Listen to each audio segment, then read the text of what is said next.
This is for educational use only. Our group grants permission for our instructor, Mr. Roldan Ardines, to use this as educational material.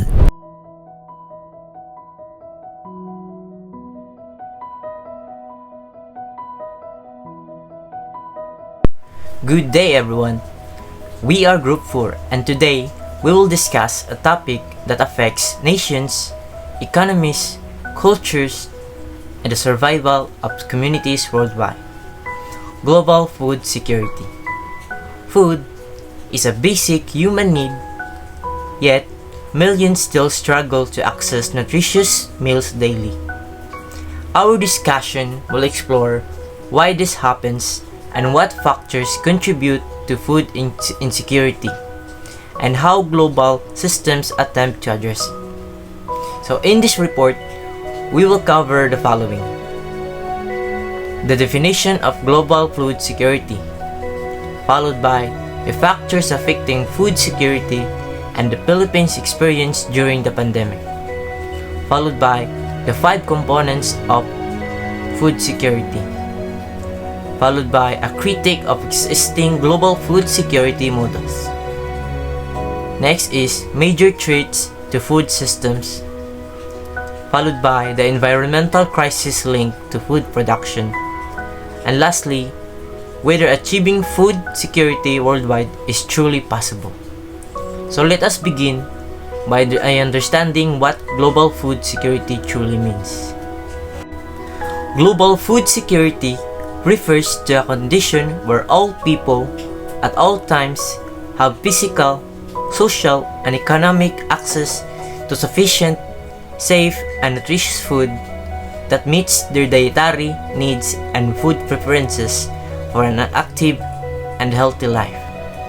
So this concept highlights 4 important elements. The first one is called sufficiency. There must be enough food available. Followed by safety and nutrition. Food should not only fill hunger but support health. Next is accessibility. People must have the means and right to access food. And lastly, sustainability.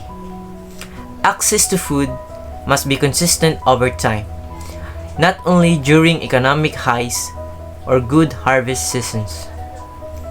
It is also important to note that food security is not simply about increasing food production.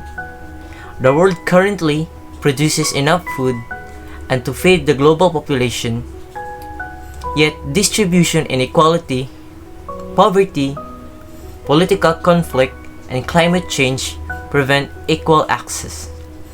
This is why food security is viewed not just as an agricultural issue, but as a social justice and a human rights issue.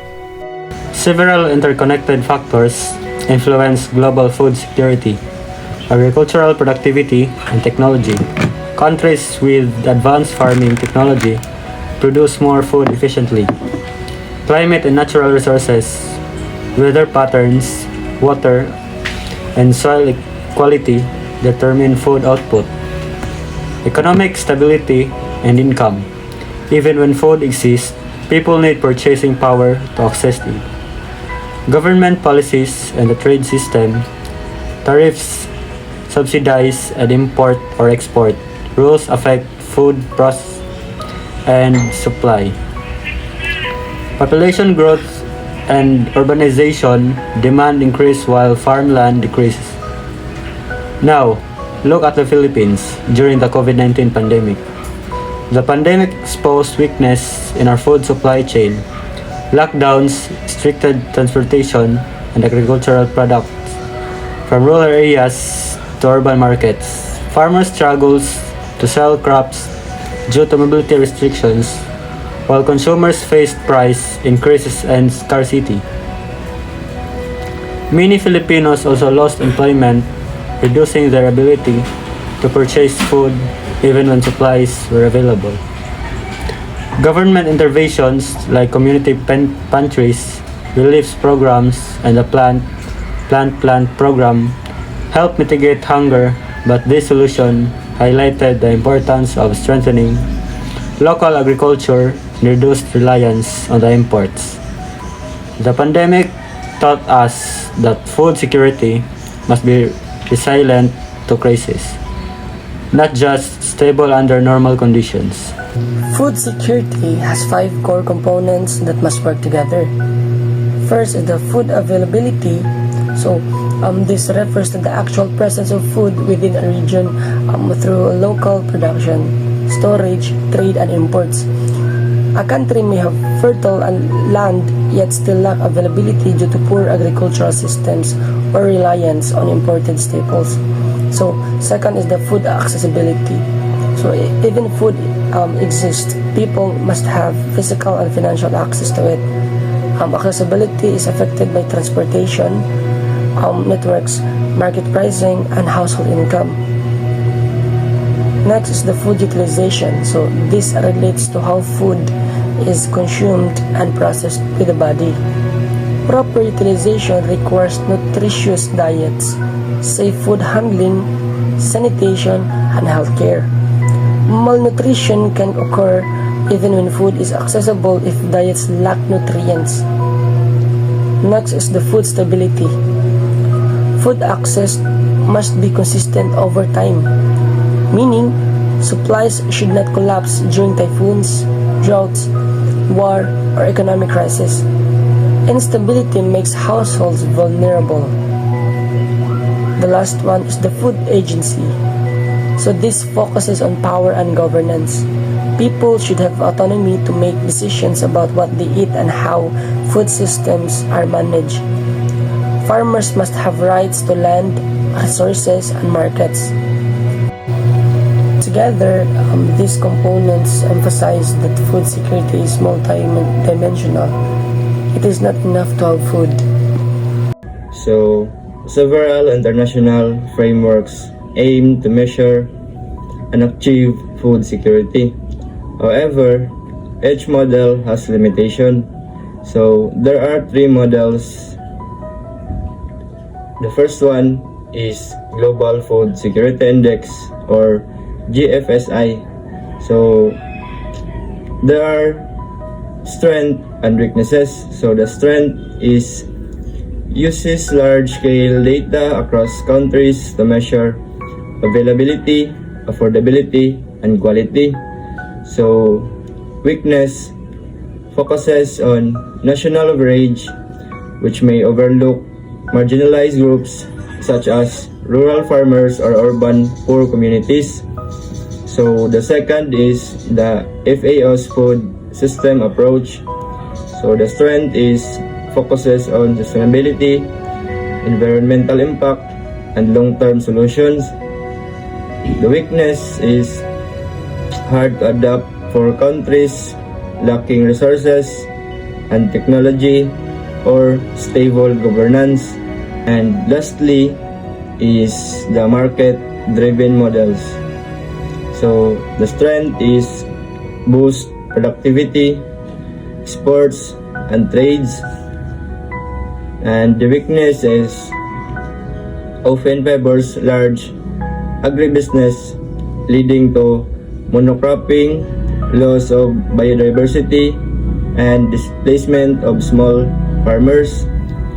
A major critique is the base model often prioritize economic output rather than food sovereignty. True food security requires empowering communities, protecting ecosystem, and ensuring food is treated as human right, not just commodity. Threats to global food security. Several global threats continue to endanger food systems. First, climate change leading to drought, floods, unpredictable season, and lower crop yields. Second, wars and geopolitical conflict disrupting export routes, as seen with the Russia-Ukraine grain conflict. And third, soil degradation and loss of biodiversity reducing long-term agricultural productivity. And fourth, water scarcity affecting irrigation in major farming countries. And fifth, economic inequality which limits access to food, even when supply is sufficient. And lastly, pandemics and global supply chain disruptions like COVID-19. These threats interact with each other, making food system increasingly fragile as population grow and resources shrink. The environmental crisis affecting food security. Food production is both affected by and contributes to environmental degradation. For example, agriculture accounts for a significant portion of global greenhouse gas emissions. Another example, clearing forests for farmland destroys ecosystems and reduces carbon absorptions. Another example, overfishing leads to declining fish populations and affects coastal communities. And last example, pesticides and chemical fertilizers damages soil's health and water systems. To address these issues, strategies include climate-smart, low-carbon agriculture, organic and regenerative farming practices, agroforestry and reforestation, sustainable fishery management, reducing meat production and food waste. Thus, solving food insecurity requires addressing climate and environmental concerns simultaneously. Achieving full global food security is difficult but possible through cooperation, innovation, and sustainability-driven policies. For food security to be realized, nations must strengthen local agricultural systems, support small-scale farmers and protect land rights, reduce food waste across supply chains, adapt climate-resilient crops and farming methods, improve distribution and market access, reduce dependence on imports and global trade vulnerabilities. Ultimately, food security is not only about producing more food, it is about ensuring fairness, inclusivity, and sustainability. Every person deserves the right to safe and nutritious food. And achieving this goal requires collective responsibility from governments, business, communities, and individuals.